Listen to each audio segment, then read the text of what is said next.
انسان کو اللہ نے فضیلت دی ہے روحانی زندگی کی وجہ سے. جس کی روح اچھی ہوگی جسم سے نکلنے والے اعمال اچھے ہوں گے. روح گندی ہوگی جسم سے نکلنے والے اعمال گندے ہوں گے. کہتے ہیں نا موسیقی روح کی غذا ہے. گندے لوگوں کی روح کی غذا ہے. اچھے لوگوں کی روح کی غذا قرآن کی تلاوت اور ذکر اللہ ہے. ہمارے حضرت جب ذکر کیا کرتے تھے نا عجیب کیفیت ہو جاتی تھی.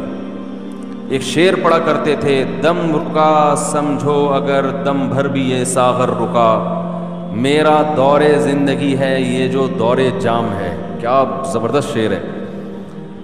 اللہ کے ذکر کو نا شراب سے تعبیر کیا ہے. جیسے شرابیوں کو شراب محبوب ہوتی ہے نا, اور شراب خانے میں جب وہ جاتے ہیں, میں خانہ جسے کہتے ہیں, آواز صاف آ رہی کہ نہیں آ رہی؟ میں خانے میں شرابی جاتے ہیں تو شراب کے جام چل رہے ہوتے ہیں. ادھر ایک پیا, ختم ہوا, لیا دوسرا پیا, ٹھیک ہے نا. تو جیسے شرابی کو شراب سے عشق ہوتا ہے اور وہ کہتا ہے دم رکا سمجھو, کہہ رہے سمجھو میرا دم رک گیا, دم بھر بھی یہ ساغر رکا. ایک دم کے لیے بھی اگر یہ دور رک گیا تو میرا دم ختم, میں مر جاؤں گا, میں برداشت نہیں کر سکتا. میرا دور زندگی ہے یہ جو دور جام ہے. یہ جو شراب کا دور ہے نا یہی میری زندگی کا بھی دور ہے. میرے بلڈ کی جو سرکولیشن ہے وہ اسی سرکولیشن کی وجہ سے جو شراب کے پیالے جو گھوم رہے ہیں. تو حضرت اللہ کے ذکر کے بارے میں یہ شعر پڑھا کرتے تھے کہ اللہ کے ذکر کی ہمیں ایسی لت پڑ گئی ہے, ایسا چسکا لگ گیا ہے جیسے شرابی کو شراب کا چسکا لگتا ہے. تو حضرت بڑے مزے سے ذکر اللہ کے بارے میں یہ شعر پڑھا کرتے تھے, دم رکا سمجھو اگر دم بھر بھی یہ ساغر رکا. کہ اللہ تیرے نام کی لذت اور تیرے نام کا چسکا ہمیں ایسا لگ گیا ہے کہ دنیا کی کوئی بھی نعمت ہم سے چھین لی جائے ہم مریں گے نہیں. کوئی ہم سے تیرا نام لینا چھڑوا دے, کوئی ہماری زبان پہ تیرا ذکر کرنا ہم سے چھڑوا دے, ہم ایک سیکنڈ کے لیے بھی زندہ نہیں رہ سکتے. یہ کیفیت ہوتی ہے کس کی بھائی؟ اہل اللہ کی, جن کی روح پاکیزہ ہوتی ہے. اور جن کی روح ناپاک ہوتی ہے, جب تک وہ اداکاراؤں کے ڈانس اور ناچ نہ دیکھ لیں اور ان کے ناچ گانے کا میوزک نہ سن لیں, ان کی روح کو تسکین بولو نا بھائی نہیں ملتی. تو روح کی بات ہے. جیسے ہیروئنچی کو اور شرابی کو اس کی باڈی کو تسکین ہیروئن اور شراب سے ملتی ہے, لیکن جس انسان کو اس گندگی کی عادت نہیں ہے اسے تسکین کے لیے شراب اور ہیروئن کا سہارا نہیں لینا پڑتا. اسے تو بدبو آتی ہے, اسے تو گھن آتی ہے. تو مسئلہ ہی سارا کس کا ہے بھائی؟ روح کا ہے. تو اللہ تعالیٰ نے جبریل علیہ الصلاۃ والسلام کے ذریعے انسان کی روح کو طاقت دی ہے. تو روح پاکیزہ بنتی ہے برے اعمال کو چھوڑنے سے اور عبادت کرنے سے. اور جیسے جیسے عبادت کرتا ہے انسان, روح اور زیادہ پاکیزہ ہونا شروع ہو جاتی ہے. یعنی اگر آپ کی روح میں پاکیزگی نہیں ہے تو آپ عبادت شروع کر دو, پیدا ہونا شروع. اور جیسے جیسے پاکیزگی آئے گی, عبادت جو مشکل لگ رہی تھی وہ عبادت آسان ہونا شروع ہو جائے گی. تو آج باڈی کی طرف تو ہماری قوم کی تو نہ باڈی کی طرف توجہ ہے نہ روح کی, لیکن میں تو ان لوگوں کی بات کر رہا ہوں جو لبرل لوگ ہیں, وہ روح کو تو بالکل فوکس کرتے ہی نہیں ہیں. اور ہمارے ہاں تو نہ روح کی فکر اور نہ جسم کی فکر, کسی چیز فکر لیس, ٹینشن فری زندگی. ٹینشن تو فری نہیں ہے لیکن فکر فری کہہ سکتے ہیں, جس کی وجہ سے ٹینشن ہی ٹینشن, کیونکہ جب نہ ادھر کے نہ ادھر کے تو پھر ظاہر ہے کھا کھا کے دھماکے سے پھٹ جائیں گے, اور روحانی زندگی کا تو بیڑا غرق. تو رمضان میں اللہ تعالی دیکھو روح کو طاقت ملتی ہے نفس کے خلاف مجاہدہ کر کے. جب آپ دنیا میں دو طاقتیں, دو نظریات چل رہے ہیں, جو مذہب مخالف لوگ ہیں نا وہ کہتے ہیں انسان کی ہر خواہش پوری ہونی چاہیے، ان کی پوری دوڑ دھوپ اور قانون سازی اسی کے لیے، مکان سستا ہو جائے، روٹی سستی ہو جائے، کپڑا سستا ہو جائے، ہر ایک کا علاج فری ہو جائے، یہ ہو جائے وہ ہو جائے، جس کے جو دل میں خواہش آئے وہ خواہش پوری ہو جائے، اسی کو انٹرٹینمنٹ کہتے ہیں، اسی کو عیاشی کہتے ہیں۔ اسلام نے ہمیں بتایا ہے کہ تم جتنی خواہشات پوری کرو گے ہر خواہش مزید خواہشات کو پیدا کر کے جائے گی۔ جیسے کورونا وائرس کے کہتے ہیں نا 1 سے 100 ہو جاتے ہیں، جس نے پہلا وائرس پیدا کر دیا یا خود بخود ہو گیا قدرت کی طرف سے، تو بس ایک دفعہ کیا، اب وہ ملٹیپلائی، بولو بھائی ہوتا چلا جا رہا ہے نا، ایک خربوزے کا بیج ڈال دو، اب مزید بیج پیدا کرنے کی ضرورت نہیں ہے، وہ اسی سے خود بخود پیدا ہوتے چلے جائیں گے۔ اسی لیے شاعر نے کہا ما قضى احد منها لبانته ولن انتهى عرب الا الى عربی، کہ اس دنیا میں آج تک کسی نے اپنی خواہشات پوری نہیں کی ہیں، جس نے ایک خواہش پوری کی تو وہ ایک خواہش جب ختم ہوئی تو ہزاروں خواہشات کو پیدا کر کے ختم ہوئی ہے۔ وہ یہ جو ہمیں نظر آ رہے ہیں نا بہت سے لوگ لائف کو انجوائے کر رہے ہیں، ان کی ہر خواہش پوری ہو گئی، ابھی کچھ بھی نہیں چاہیے، یہ آپ کو لگ رہا ہے کہ کچھ نہیں چاہیے، آپ کبھی ان کے پاس جا کے بیٹھیں گے تو پتہ چلے گا کہ جتنا ان کو چاہیے اتنا ہمیں نہیں چاہیے۔ تو اسلام نے ہمیں کچھ ایسی کام بھی بتائے ہیں جس میں ہمیں اپنے نفس کے اگینسٹ چلنا پڑتا ہے، دل نہیں چاہتا مگر اس کی مخالفت کرنی پڑتی ہے۔ دل کی خواہشات کو جتنا کچلیں گے روح کو طاقت اتنی زیادہ ملے گی اور روح کو تسکین ملتی ہے اس سے۔ تو اسلام نے ہمیں اپنے جسم کی خواہشات کو کچلنے کے لیے روزہ دیا، روزہ رکھو صبح صادق سے لے کے غروب آفتاب۔ کیسا پھیکا پھیکا ہو جاتا ہے نا انسان روزے میں، مجھے تو آپ ابھی بھی پھیکے پھیکے سے ہی لگ رہے ہیں،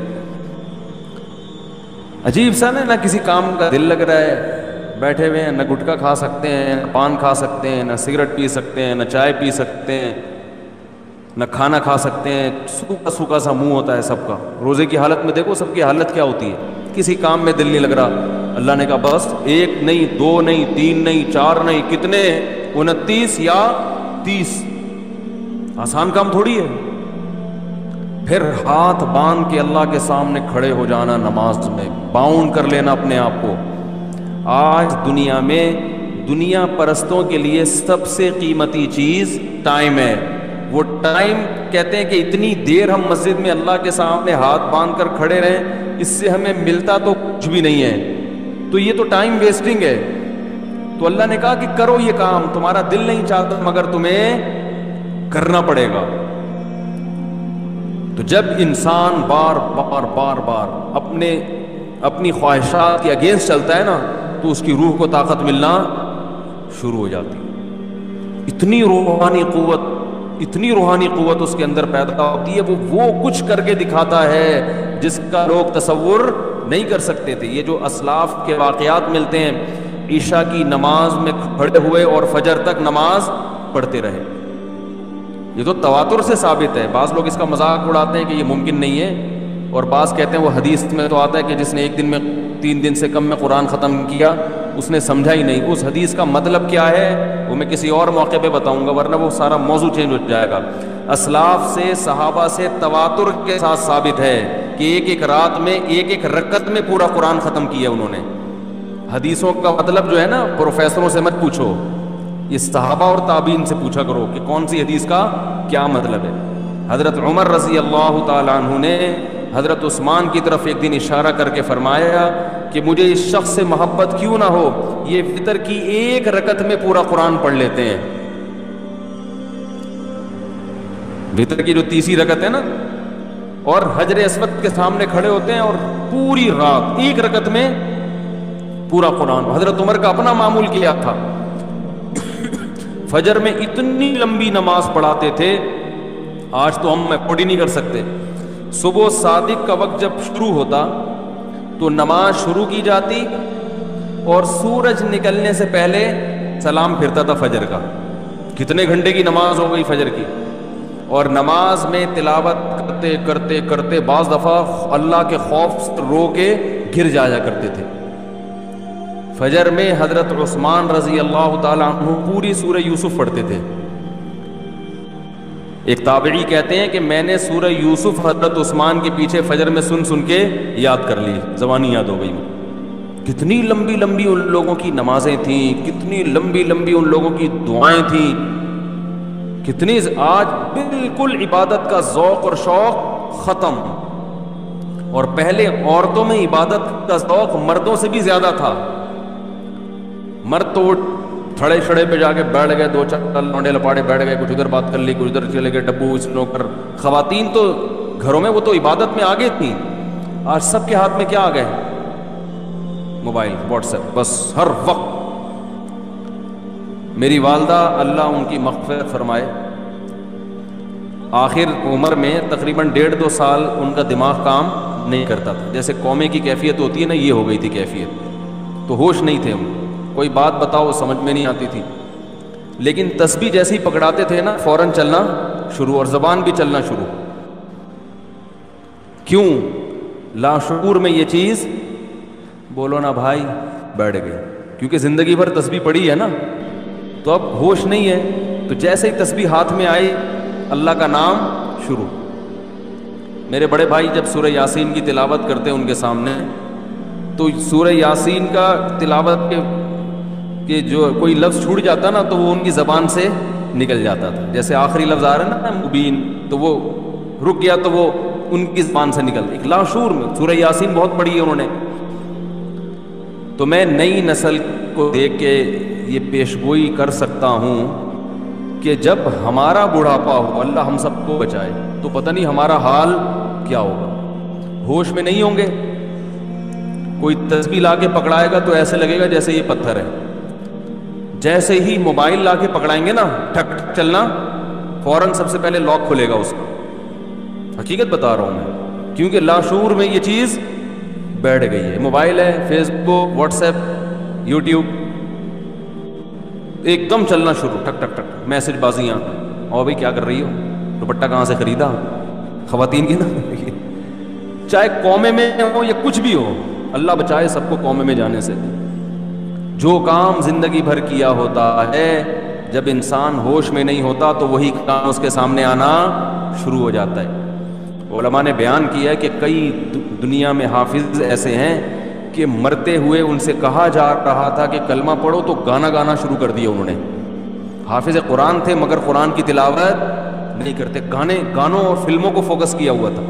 موت کے وقت کلمہ نہیں نکل رہا زبان سے, گانے گا رہے ہیں. انہیں بتایا جا رہا ہے کہ پڑھو کلمہ, نہیں, گانا گا رہے ہیں. تو اللہ کے عذاب سے بچنا چاہیے بھائی. کچھ عادی بنائیں. ہم یہ نہیں کہہ رہے کہ ہمارے اسلاف جیسے پوری رات عبادتیں کیا کرتے تھے ایسے ہی کریں. کچھ تو عادی بنائیں اپنے آپ کو اللہ کے سامنے رونے کا, کچھ تو اللہ کا نام لینے کا اپنے زبان کو عادی بنائیں. ہمارے پیج ایمان و یقین کو لائک کریں اور ویڈیو کو زیادہ سے زیادہ شیئر کریں. جزاک اللہ.